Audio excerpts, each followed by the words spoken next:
This is Reasonable Doubt with your hosts, Mark Garrigus and Adam Carolla. Yeah, get it on. Got to get on. It's just been going to mend it. Get on. Welcome to the best hour or so in the universe. It's Reasonable Doubt. Mark Garrigus in studio. I'm not only in studio, but quite a bit going on in the world. Harmeet Dhillon is joining us, our friend, who I probably last saw in person at your daughter's wedding in your backyard. Is that the last time you saw her? I was telling somebody was tweeting at me, and I was saying I was thinking of her repeatedly over the winter because she knitted me a beautiful bright blue cashmere cap, and I wear it all the time. It's wonderful. She frequently wears her own creations when I see her on TV. And she's got a lot going on. This whole James O'Keefe thing, Project Veritas thing. She's coming off of her. She had a big win in the Ninth Circuit, too. That's what I reached out to her to congratulate her on.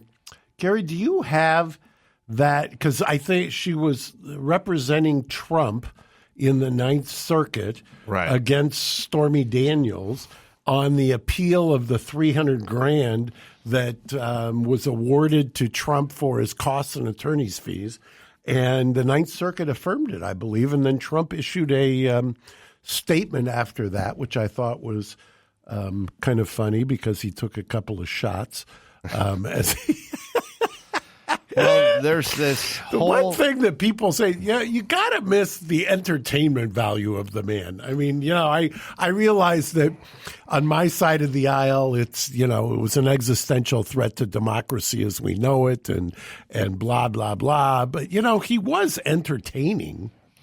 Well, also, you never got a chance to hear somebody speaking sort of not the Queen's English, but a guy from Queen's English to like dignitaries and stuff, you know, like when he was talking to Germans, you're getting all your energy from Russia now and you want us to spend money against that. And they're like, well, we all have a very, they would speak back in politician. Right, exactly. We diplomatic. believe the diversity of energy sources behooves the nation as a group. We are better. And he'd go, but come on, you're giving money to Russia. And now I got to pay for your shit? It says, we mentioned it the other week, and I was laughing, thinking about, you know, because there's a lot of hand-wringing going on now. How do you, what's the fine line we're walking vis-a-vis Putin and the nuclear threat? And I just remember him with the North Koreans saying, my red button is bigger than your red button. Rocket Man. Rocket Man, yeah, you little putz. Well, Harmeet is got a lot of stuff going on. Is she on the line? She's got a bit of a computer problem, so she's rebooting and asked for 5 minutes patience. That was one. The other was this Project Veritas case. Right. That was all about Biden's daughter and the diary. And yeah, I'll set it up for her. She, if she's listening, she can correct me when she jumps on. So she represents James O'Keefe, who was a guest on the show, who is operates Project Veritas. There were search warrants that were executed on both James and I believe 2 other locations, including his home. And it was because of a diary that, according to James, he received. He never published a story about it. He received it, I believe, before the election. Harmeet can correct me if I'm wrong. And did not publish, and was trying to get Roberta Kaplan, who I believe is Ashley Biden's lawyer, to concede that or confirm that it was her diary. Apparently, the diary had been left in a location. Maybe Harmeet remembers somebody. A rental property. A rental property. Who else lived in the rental property? I remember there was someone notable. It was a fun fact as to who else lived in this rental property. But apparently it was left there. Apparently, Ashley, if you believe what's been reported, has addiction challenges, and there was no way to ever apparently confirm, and O'Keefe, to his credit, did not publish because he couldn't confirm. Then there was a story that came out on another website. Anyway, fast forward, the FBI executes search warrants. It was a receiving stolen property, I believe. Interestingly, he had not published. And interestingly, as you remember, when James was on this show, he was talking about his kind of fight with New York Times and the fact that New York Times, he had gotten past the motion to dismiss stage, so he was in what we call the discovery phase, and he was enjoying that, relishing that when we talked to him because he was about to embark on that little foray.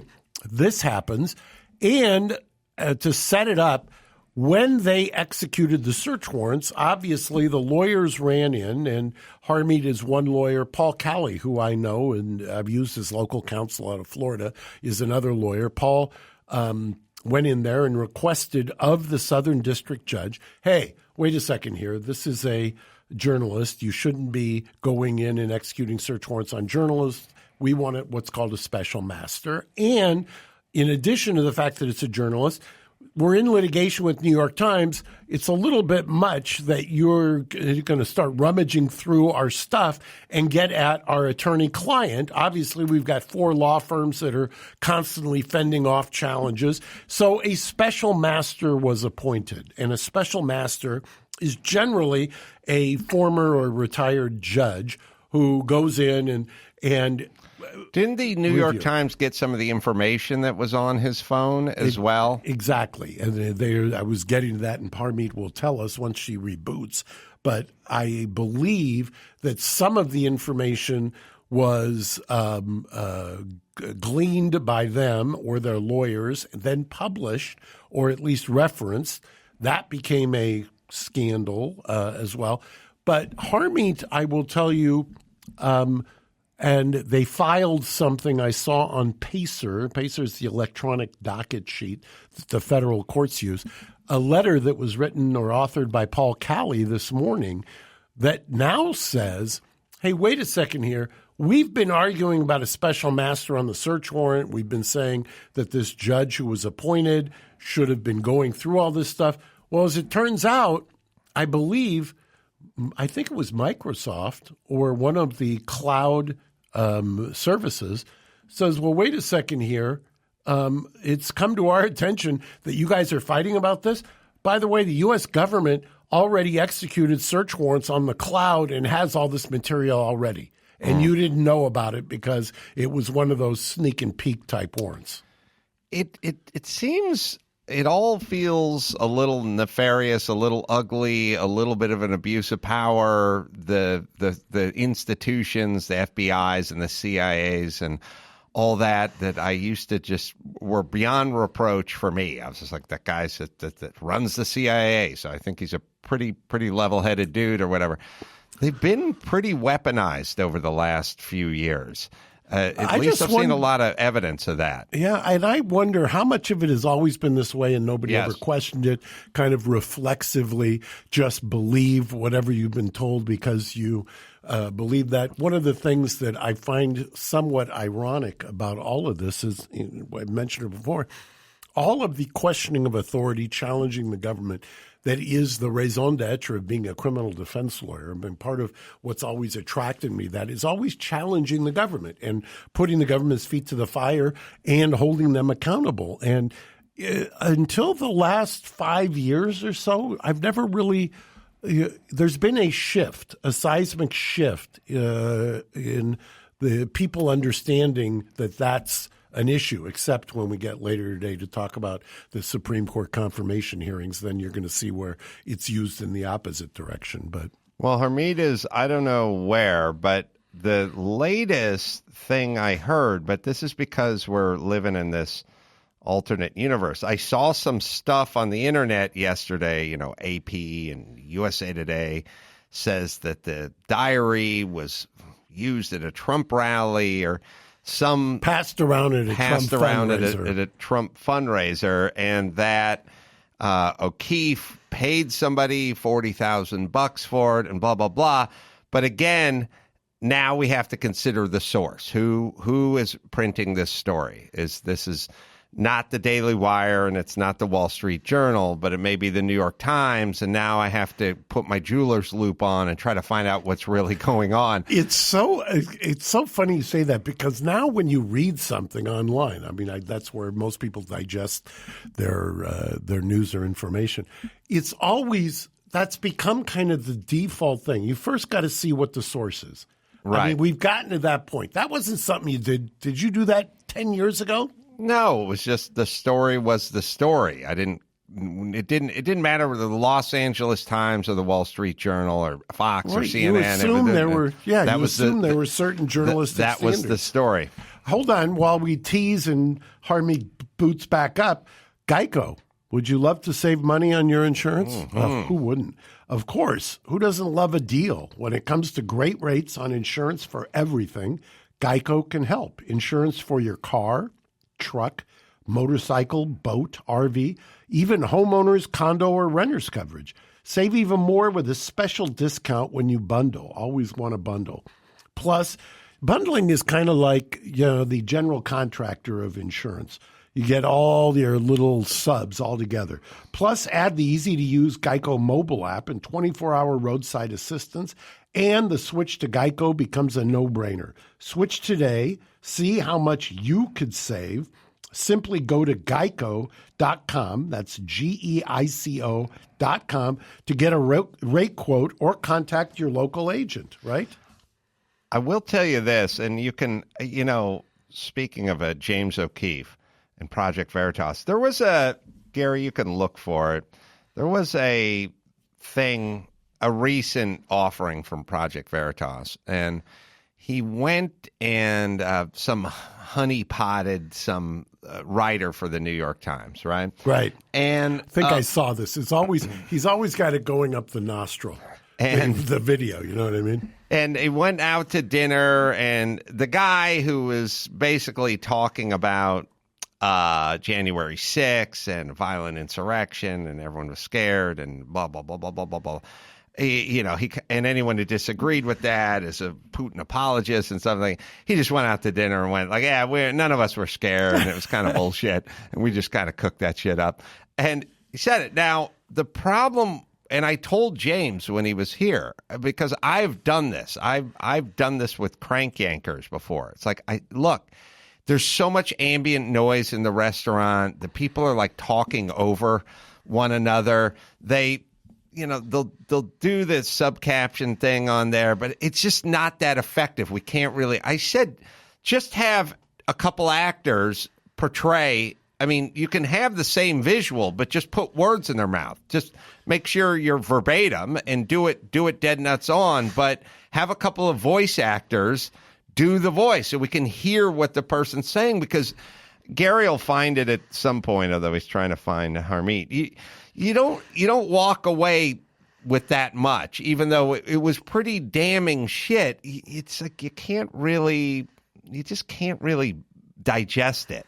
Harmeet's coming in, but we'll take a look for that after. Okay. Yeah, it's kind of like, I know what you mean. You know what it reminds me of? When you put the titles on, I was watching something on Netflix called Black Crab, and you have to concentrate so hard on the subtitles because it's in another language that you lose part of the enjoyment because you're so focused on the reading. And all the stuff. Well, looky here. Harmeet Dhillon, everybody. Can you hear us? Unmute, use self. We'll figure that one out. And then we'll get to this. While she's unmuting, I'll say, so her law firm is the Dhillon Law Group. Website is Dhillon, DHILLON law.com. Twitter is at PNJABAN. Recently defended President Trump's order to have his attorney's fees paid by Stormy Daniels, almost $300K. Today accused prosecutors of gross misconduct in James O'Keefe's Project Veritas case, and represents James Damore in the discrimination case against Google. Former vice chair, the chair of the vice of the Republican Party. I almost said Democratic Party. Sorry, Harmeet. And former board member of the ACLU. She's got range now. That's some range. Harmeet, can you hear us? No. Silly. You know, I always say it's our fault for trying. Wait, what is I think I've got one of your coasters here. Don't do your best, do my best. That's my saying that I coined right here at this very facility many years ago when my assistant Matt tried to clean up the parking lot, turned into a shit show, and he told me he did his best. Yeah. And I said, well, evidently that's not cutting it. So now do my best. I think we'll have a better result. All right. Harmeet is still... You know, maybe we should have an actress dub in Harmeet's words. You know what I've said to everyone 2,000 times on this program? Can we just call the person? I mean, Harmeet's nice to look at, but I don't feel like that's an essential component to people listening to the podcast. There you go. There you go. All right. Sorry. I don't know why my audio is not working today. Harmeet, can I tell you that you look smashing today? What's the deal? Have you been doing TV all morning or what?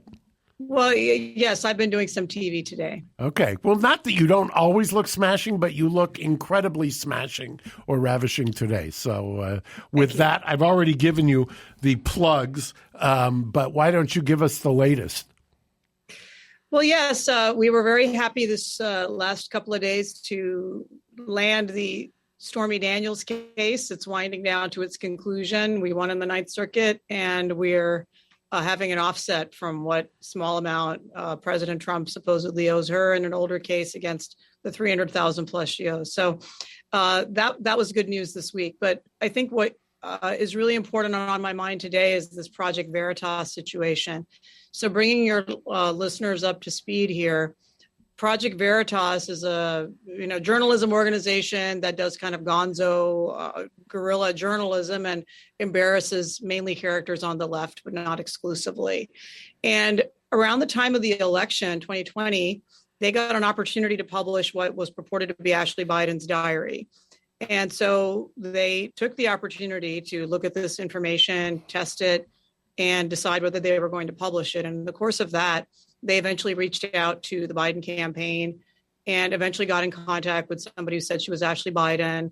And eventually then we start seeing lawyers pop up on the scene. And a prominent lawyer in New York named Roberta Kaplan showed up as the lawyer for Ashley Biden and demanded the return of the diary without confirming that it was in fact an authentic diary. So that's kind of, can I stop you right there for a sec? Because that's got to be a difficult position to be in. I want the diary, but I'm not going to confirm that it's my client's diary, but just give it over. That basically. Yeah, exactly. Okay. And so that's awkward, obviously. and it's awkward for my client because they have a juicy story and they don't want to just give it up because of, this allegation that this New York lawyer claims to have a right to get this diary back. So in the back and forth and, dispute over turning over this diary back to supposedly the lawyer for Ashley Biden, they weren't able to reach an agreement. So Roberta Kaplan goes off and says, hey, I'm going to call the DOJ. This is ridiculous. Apparently that's what happened because even though my clients were only raided by the DOJ a year later, long after this diary was in the possession of law enforcement, because Project Veritas took steps to have it returned to the local police department in Florida, where the diary was originally found, abandoned. Secretly, the United States Department of Justice, Southern District of New York, went to judges in New York and got secret warrants that were under seal to surveil all communications of certain individuals at Project Veritas, including the founder, James O'Keefe, two journalists who were involved in the diary authentication project, and then HR people and 7 or 8 other people and email accounts. And so they got the email accounts that were in the cloud without somebody knowing, which is one of the reasons that I've always had my hesitation about putting my stuff in the cloud as opposed to having a dedicated server. But then I assume nobody at Project Veritas or nobody or James O'Keefe or anybody else knew that their emails were being snooped upon. That's exactly right. But it gets worse, as they say.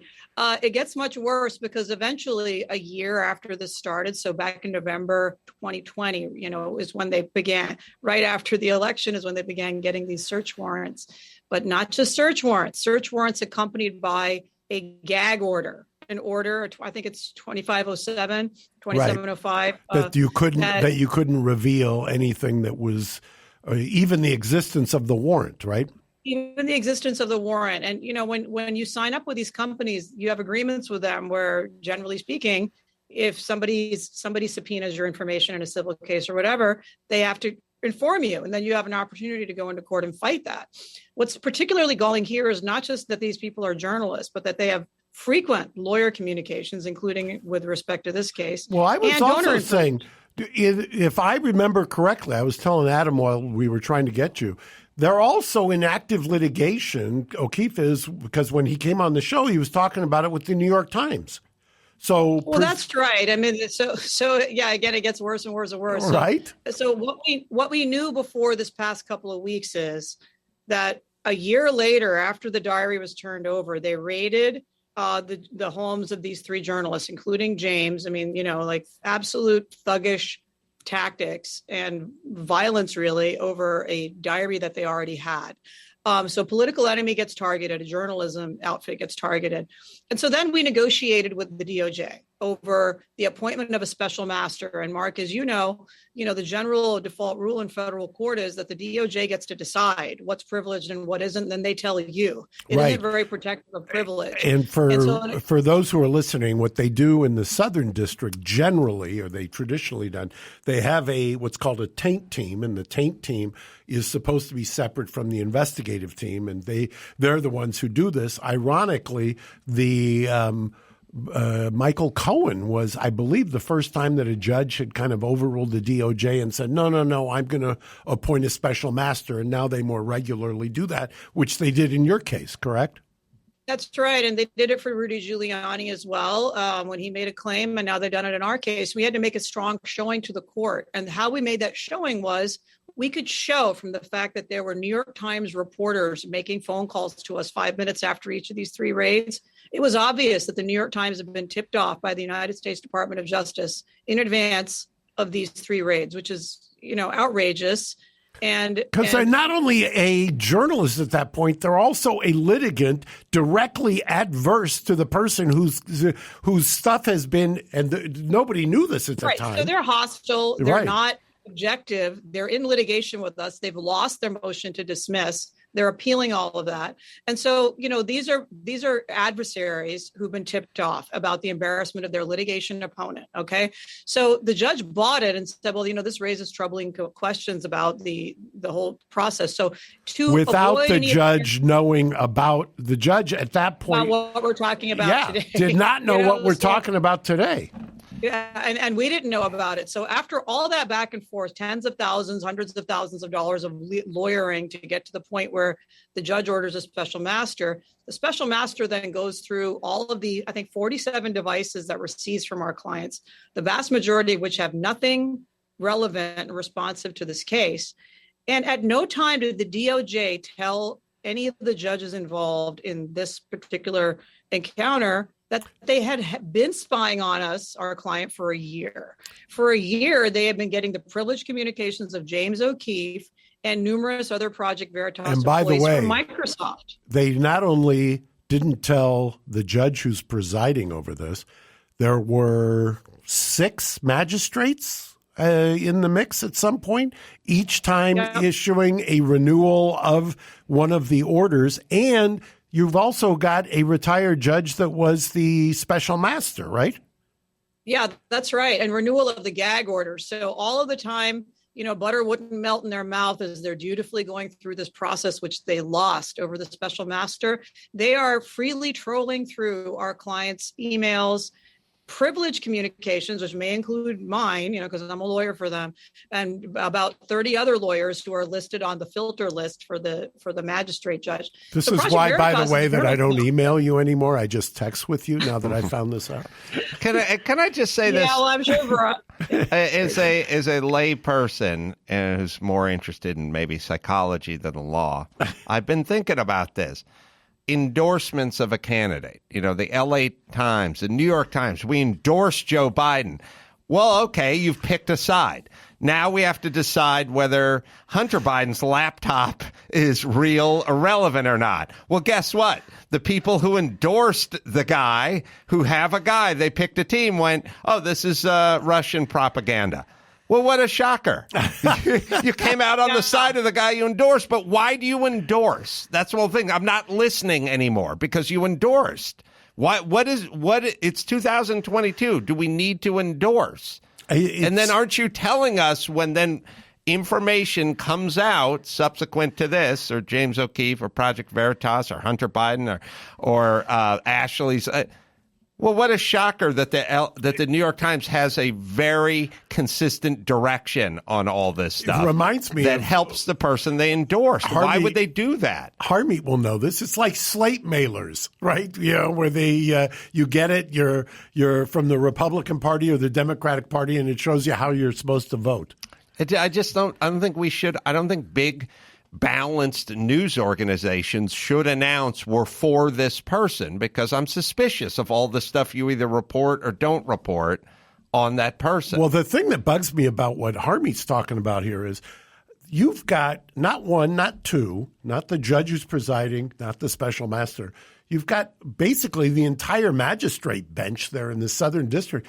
Everybody's been basically hoodwinked. I don't understand why people aren't outraged. If this were your kid who was doing this, you'd back in the old days, you'd take your belt off and apply corporal punishment. But I mean, in a courtroom, if the tables were turned and it was the defense of somebody who's being criminally accused, and you misled 8 different judges about that you're really trolling through your opposition's, your adversaries' emails, and you never mentioned it on the very issue that they're complaining about.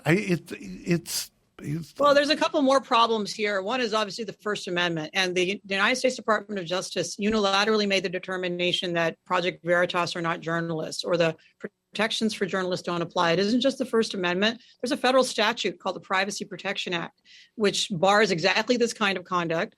And there are regulations inside the Department of Justice. So when Merrick Garland became the new Attorney General of the United States, he took the opportunity that all politicians do to sort of crap on his predecessors and say, oh, the prior DOJ didn't do enough to protect the rights of journalists. So we, the virtuous Biden administration, are going to go do that. So we're tightening up the requirements, and our DOJ is not going to be able to go and rifle through the underwear of journalists in the United States without very good cause. And then they proceed, while saying that, to go ahead and do exactly that. So, our clients' emails included links to confidential expose information and private files on their servers. Like you say, Mark, I'm with you. Like, I don't like to keep my stuff in the cloud for the very reason. But if Verizon gets a subpoena about our communications, or Microsoft in this case, so Microsoft is actually the reason why we know about this. Microsoft got sick of receiving repeated 180-day extensions of these gag orders, and they threatened to go to court, and they said, what's the secret? You guys have already raided these people's homes. You already have a grand jury going. This is no secret. Why are you forcing us from telling our client that we are being forced to hand over this information? And so they drafted a motion, and they threatened to file that motion. And that's when the DOJ realized the jig was up and went into court and dissolved these gag orders and told us what was happening. Which is unbelievable to me. Since when is Microsoft at the vanguard? I mean, you give them credit. Right. Isn't that shocking to you to some degree? I mean, well, it's scary. Yeah, it's scary, and you wonder how many people to whom this is happening, including American journalists who are perceived as enemies of the state, and their email providers or their phone providers are not standing up like Microsoft did here. That's happening all over the country, I bet. Well, the sad part is this is happening to people that the mainstream media doesn't like. And I think it comes down to the very essence of what you guys do. When people get mad at you for defending Scott Peterson, like, how could you? It's like you guys are on very slippery slopes here with the legal system. You're cheering on all these deep state government types because they've set their sights on someone you disagree with. And so you'll either cheer it on or you'll just be silent about it. that is not a that's road right. I mean, you want to you know, go down, and we're going down it. Well, Veritas is embarrassed. You know, CNN, Jeff Zucker, all these people, they've definitely hurt careers, which is their job as journalists. Their job is not to be lapdogs of the current regime. It's to shake up and be critical, and that's what they do. So yeah, this is remember disturbing. when journalism was supposed to challenge authority, when journalism was supposed to challenge the status quo, as you say, as opposed to being cheerleaders for the prosecution? I was a college journalist at Dartmouth College, and we used to do exactly this kind of thing. We used to bust professors for doing shady things all the time, and it was a lot of fun. And you know, I kind of miss those days sometimes. So I love representing journalists.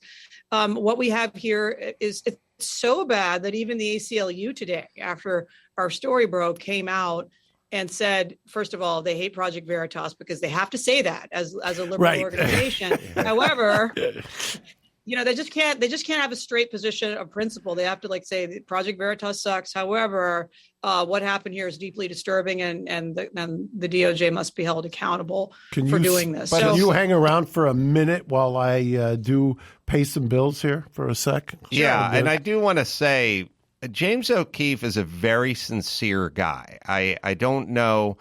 You know, people get turned into cartoon characters in this world we're living in, especially on the right. But when you talk to guys like James O'Keefe or guys like Tucker Carlson, whether you agree with them or disagree with them, you cannot question their sincerity. They're very passionate about what they're doing. They believe they're doing good work. And the notion of that they're just some sort of, you know, right-wing nut job cheering on Putin or something. It's such an easy and anti-intellectual way to approach. It's a logical fallacy. It's because they're usually ad hominem attacks. You know, it's not an ad hominem attack. Ultimate ears. Oh, yeah. Yes. This is something, look, you rely on devices. I've got my AirPods. I've got my phone. We rely on devices so much it's easy to forget the hardware we're born with, our ears. No two are exactly alike. So your earbuds probably cause discomfort or pain.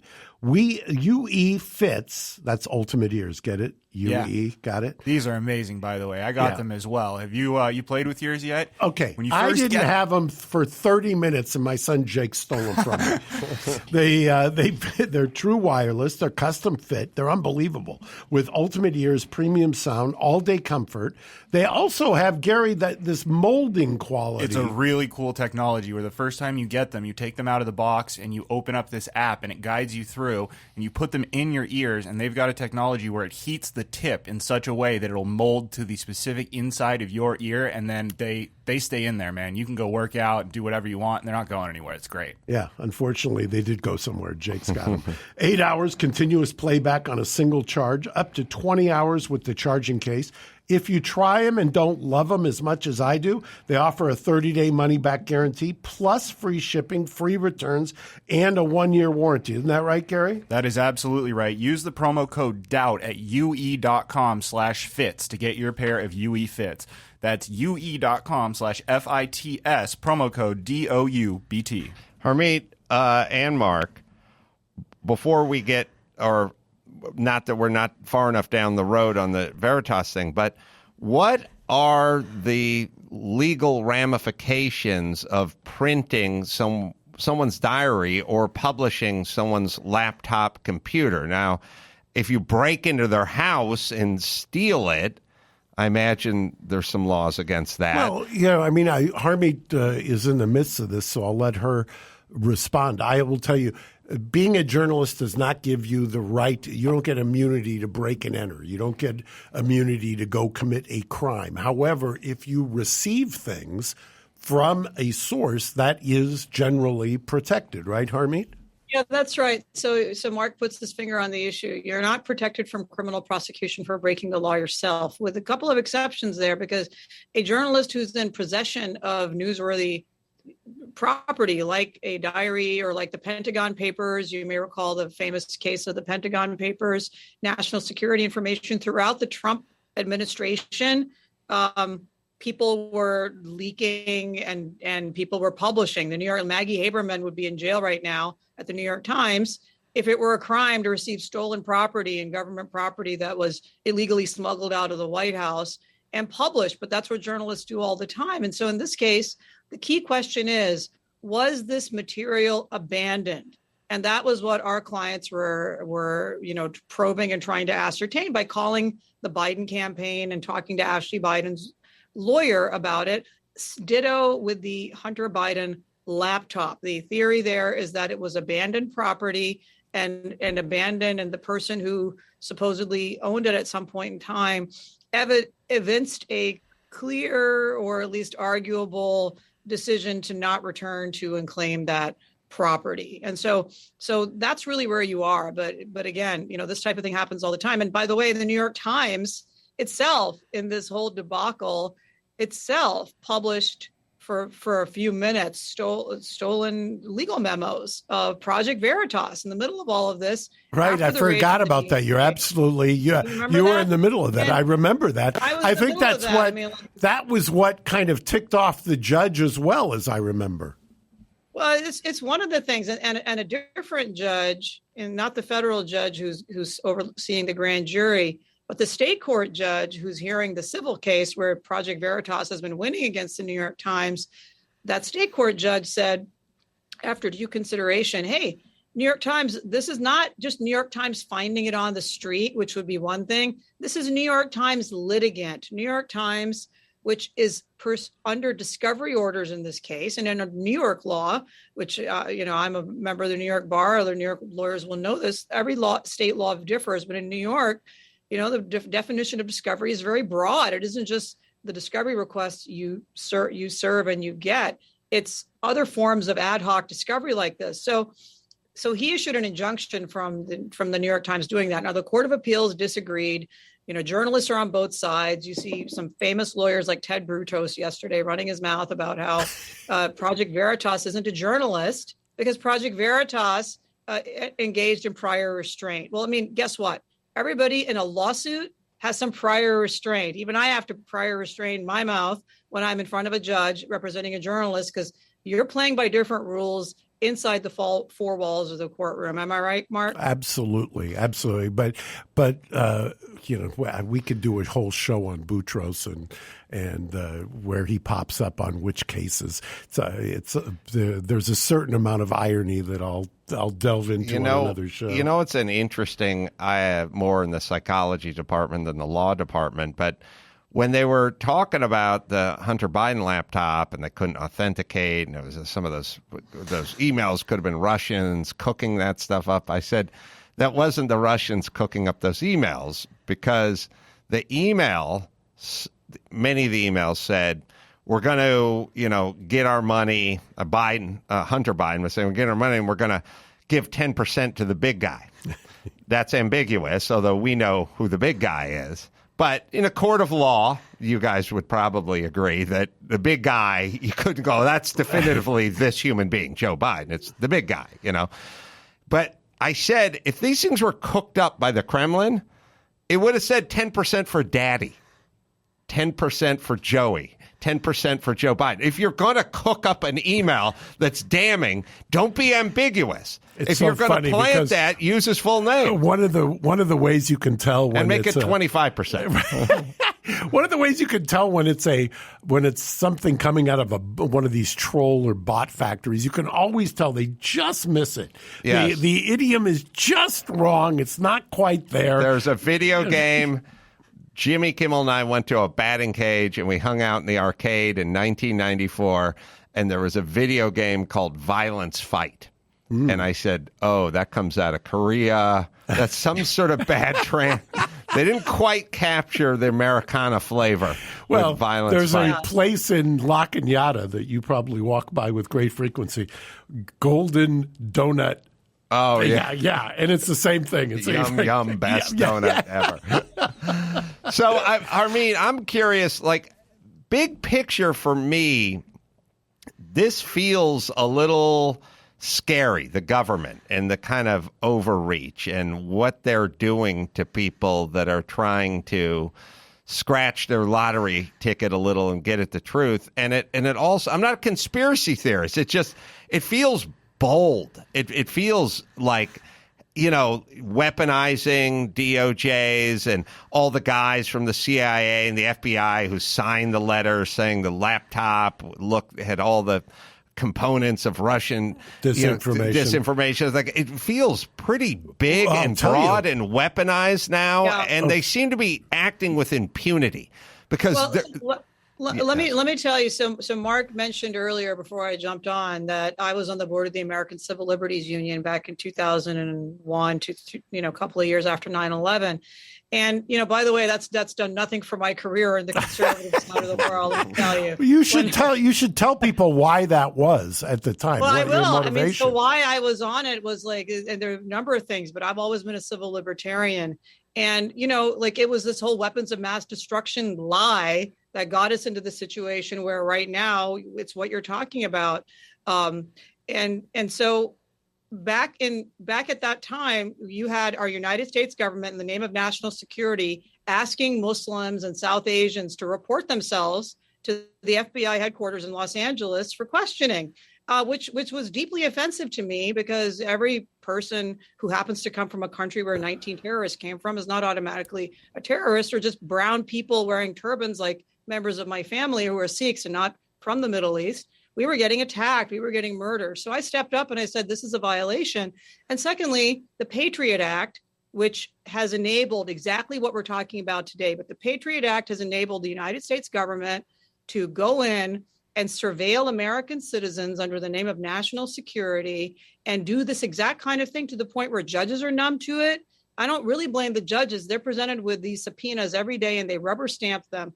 But 20, 30 years ago, they would not have done that. They would ask real questions about the probable cause of trolling through a journalist for what?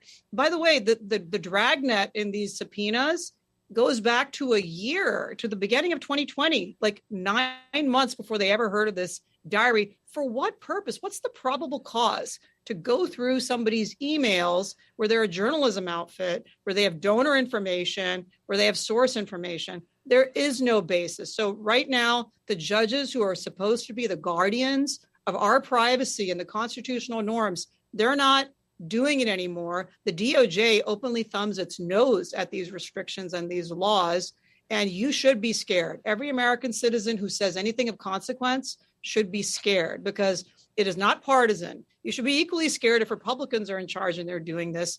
They're doing it because they can get away with it in this Yeah, by the way, take a look at who was in charge for the last, as you say, 20 years, 21 years. It's been both administrations. They've both trampled on these things. It's precisely why there are people who are drawn to criminal defense and there are people who are drawn to civil libertarian type causes, because if you don't hold them accountable, they run amok. And this is a perfect example of it. Harmeet, last question. What was the most recent dust up with the diary and the Trump rally and all the news that was going around?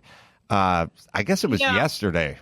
Well, here's how it works, guys. I think you know this and you've covered it on your show. But basically, what happens is the establishment lapdog media answers a bat signal from its controllers because they know a bad story is about to come out about something else. So what came out recently about this situation? The authentication of the Hunter Biden laptop. Okay, that's my operative theory. So somebody said, hey, can you guys help us by stirring up some dirt over here about this other thing? Whoop-de-doo.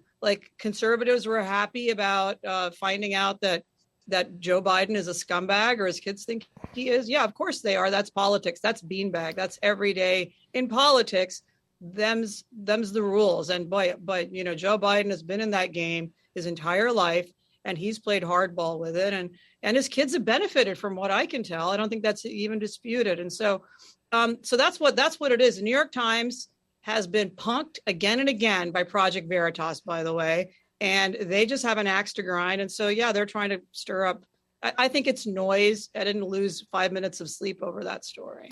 Yeah, it's just, as a person that doesn't know all the official particulars like you do, I now just see it trending and I go, all right, what's this bullshit? Where's the real story? How do I find out what's Boutros weighing in? You think that's an accident? There's a listserv What I don't get, and maybe I'm naive with the New York Times or even CNN tanking. It's like, what is the end game? How long can you do this? How many times can you be wrong? How many times can you get punked? How many times can you get sued? Like, at what point does a sober manager of a business show up and go, we can't do this all day, every day, and it all fucking blows up in our face? Like, it's just not going to work. People stop listening. We're going to have to correct course here and become a journalistic outfit once again. I think at some point, Harmeet, you're the journalism student or the one who studies it. There's got to be some.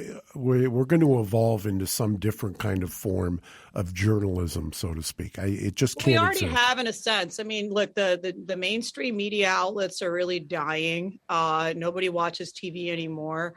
Cable news has got, like, Fox News, for all of the hate you see directed at Tucker Carlson. Look at his ratings. His ratings are far and ahead, higher than any of his competitors by a factor of 4. Like four times as many people watch him as watch CNN's main shows in the same time slot. So ultimately, though, CNN, I think, is course correcting. They fired a bunch of people. They're cleaning house. Maybe somebody over there who has some business sense is saying, we got to go back to our roots of being more neutral and trustworthy. But in a sense, the media has been democratized, right? I mean, now anybody can do a Substack. Anybody can put out information on Twitter to a certain degree. I think the real battle is going to be over these new outlets censoring people. To me, and you mentioned James Damore at the beginning of this, and I've also sued Twitter and sued these other entities over censorship.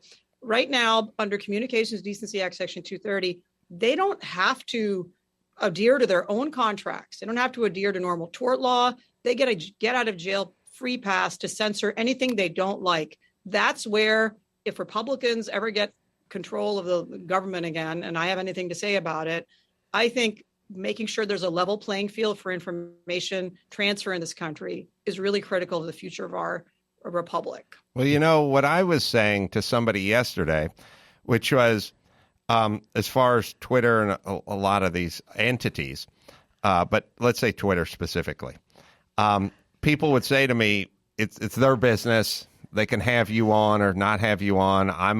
I'm the guy who says, you want to open a restaurant, you get to make the decisions. You don't have to let everyone in. That's how I roll. And I said, you go to the Masterpiece Cake Baker outside of Denver, and he got sued, and that was a big case and everything else. Got sued by the gay couple who wanted blah, blah, blah. I said, okay, that guy has a business, and he has announced, I'm Christian, and I don't bake cakes for gay couples wanting to get married. So go to the Vandy Camps across the street. Twitter says, oh, we're just a neutral disseminator of information. We love That's Joe the Biden. problem. That's the problem. Just go, we're That's in the with the problem. Biden's camp, and we're not going to publish his fucking laptop because we want him to win. And then we'll go, okay. Right. A few years ago, Adam, I had a case where I represented a feminist from Canada who had the nerve to call one of these trans activists who was going to women's waxing outfits in their houses. I remember and getting this his one. male junk waxed, and then saying it was a civil rights violation if these immigrant ladies from Pakistan or whatever didn't want to handle this guy's penis. And so this feminist said, hey, this is a violation of women's rights, okay? And she misgendered this activist. Now, at the time she did that, Twitter did not have misgendering as a reason they could bounce you off.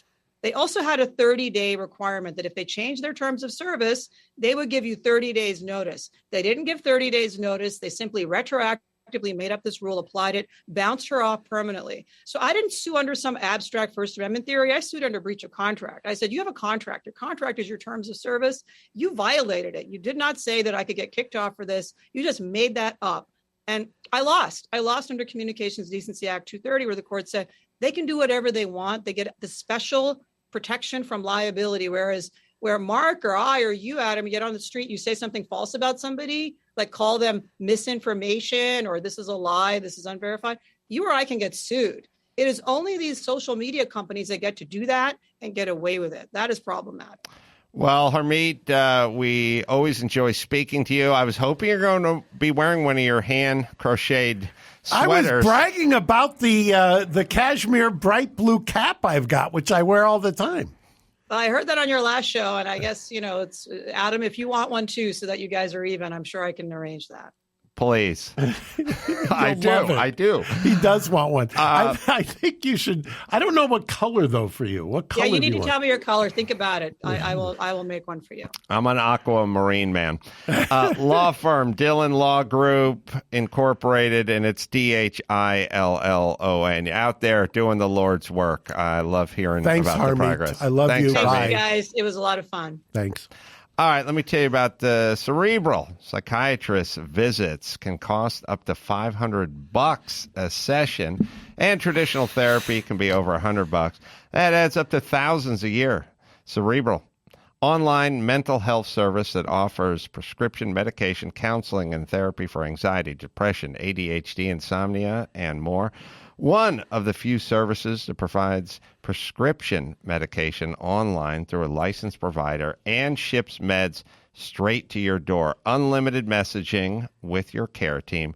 Connect with a counselor and a therapist on your own schedule through your laptop or Cerebral's mobile app.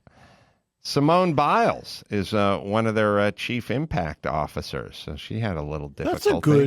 That's a very good selection. I agree. She's a huge advocate Right. for reducing stigma around getting treatment.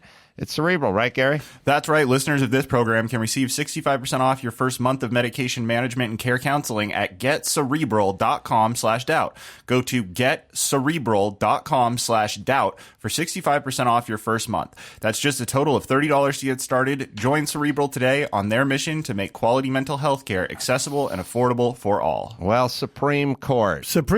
Gary, you should play I think there's a little bit of a I don't know if it was an answer or opening statement. I think it was an answer by the nominee, KBJ, who was defending the fact she was a federal appellate criminal defender. And she was getting savaged by senators on the right because she had the unmitigated gall as a federal defender who was assigned clients for defending the client. So for those of you who were listening and cheering on Harmeet and Adam on the first part of this show, now listen to this and see if you can wrap your head around two opposing ideological spectrums where they come to meet. After 9/11, there were also lawyers who recognized that our nation's values were under attack, that we couldn't let the terrorists win by changing who we were fundamentally. And what that meant was that the people who were being accused by our government of having engaged in actions related to this under our constitutional scheme were entitled to representation. We're entitled to be treated fairly. That's what makes our system the best in the world. That's what makes us exemplary. I was in the Federal Public Defender's Office when the Supreme Court, right after the Supreme Court decided that individuals who were detained at Guantanamo Bay by the president could seek review of their detention. And those cases started coming in, and federal public defenders don't get to pick their clients. They have to represent whoever comes in, and it's a service. That's what you do as a federal public defender. You are standing up for the constitutional value of representation. And so I represented, as an appellate defender, some of those detainees. In the early days, the legal landscape was very uncertain. This had never happened before, not only the attack, but also the use of executive authority to detain people in this way. And there were a lot of questions that the court was asking. The Supreme Court had taken a series of cases to try to understand what are the limits of executive authority, which is important. All of our liberty is at stake if we don't get it right in terms of what the executive can do. The Supreme Court has recently reaffirmed that the Constitution does not get suspended in times of emergency. And so lawyers were trying to help the court to figure out what the executive's power was in this circumstance. And as an appellate defender, I worked on the habeas petitions of some of these detainees. My petitions were virtually identical because we had very little information. Part of the issue at the very beginning of these cases was that... So she's good. She's good. And she, by the way, for those of you who reflexively may disagree or say, oh, my God, she was a federal public defender and we don't want the, and look at her clients or this or that. Understand what she just said. What she said was that there were orders by the executive detaining people, and she was assigned those cases with people who would be public enemy number one. Well, guess what? What she fought for was the right that the executive branch doesn't get to issue emergency orders that override the Constitution. Why is that interesting? What was Gavin Newsom doing here in California during COVID? By the way, it had to go all the way to the U.S. Supreme Court to do what she just said. The Constitution doesn't take a vacation during emergencies, which is, so everybody who wants to kind of twist themselves in ideological pretzels to slam her, remember, those principles are precisely the things that you would be advocating for. I watch some of it. It's always a good opportunity to see Mazie Hirono. Whenever Mazie Hirono gets in front of a microphone, I sit up because she's like, was Judge Wapner's real, but the judge, the Pontiac judge from the 70s, that's a car? I've relinquished my time to the gentleman from.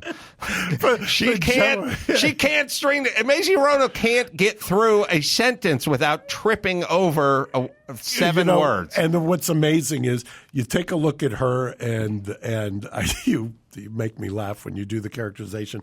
Then you go over to Ted Cruz or Tom Cotton or Josh Hawley, and they are so intellectually disingenuous because those guys are brilliant and sharp and everything else, and completely disingenuous.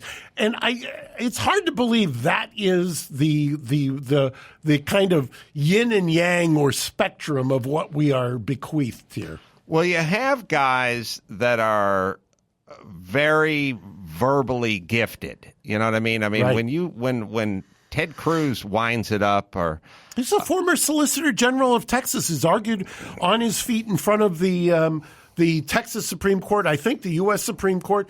He's articulate. He's Ivy League educated, and this idea that he plays country bumpkin riding around with the trucker convoy is a little much. No, he's impressive when he gets in front of that microphone, whether you agree with him or not. Tom Cotton's that way. Jim Jordan's that way. And then there's Nancy Pelosi. Now, you can say, I disagree with these guys, but who would you want to represent you in a courtroom? Well, and she's feel like her hands. She's lost control of her hands at this point. There's one thing going around the internet, and it's just I know people. There was somebody who was accusing her of. It was probably what's his name, Madison, the congressman, who was accusing her of being a drunk, and she's a teetotaler. But something happens when you get to that age. And I watched it with my father, who was my idol. Look, the good news about getting drunk is you can sober up the next day. Yeah, I mean, TIAs and strokes and things of that nature. There's something going on. Well, it's Well, look, the other person, she's been our U.S. Senator here in California forever, Dianne Feinstein. Drew's friend Michelson has been trying desperately to get her to do any kind of a public appearance or interview or anything else. She won't do it. And other than just read, she's still able to read because I watched her reading. But I'm not so sure that, the lights are on and nobody home. So that was a good appearance. Could you imagine if all the Republicans just wanted to talk about how much sex she had in high school? Could you? How Don Lemon's head would explode. I mean, can you imagine? Well, the other thing, and maybe we'll end with this, and I'll just say, because I have been in courtrooms where this subject has been litigated, they're slamming her because as a judge, she has deviated downward on child porn cases. And what people don't understand is that the difference historically for the last 15 years between federal prosecutions of possession of child pornography and state prosecutions are wildly different. So you could be on your computer, you could have downloaded something, and there's a search warrant executed, they get your computer. By just the happenstance of whether you go federal or state, it's the difference between a non-registrable sex offense historically as a misdemeanor in state court or a 20, 30, or 40-year sentence in federal court. And the whole idea of the sentencing guidelines was that we shouldn't have that kind of disparity. And this has been a ripe subject for 15 years in the federal bench, and they know better. Yeah. I mean, Holly knows better than this. She explained herself. Yeah, she explained herself. And mind you, I've sat in courtrooms. I've been there. I've had these arguments. And so that is just the height of political theater. Yeah.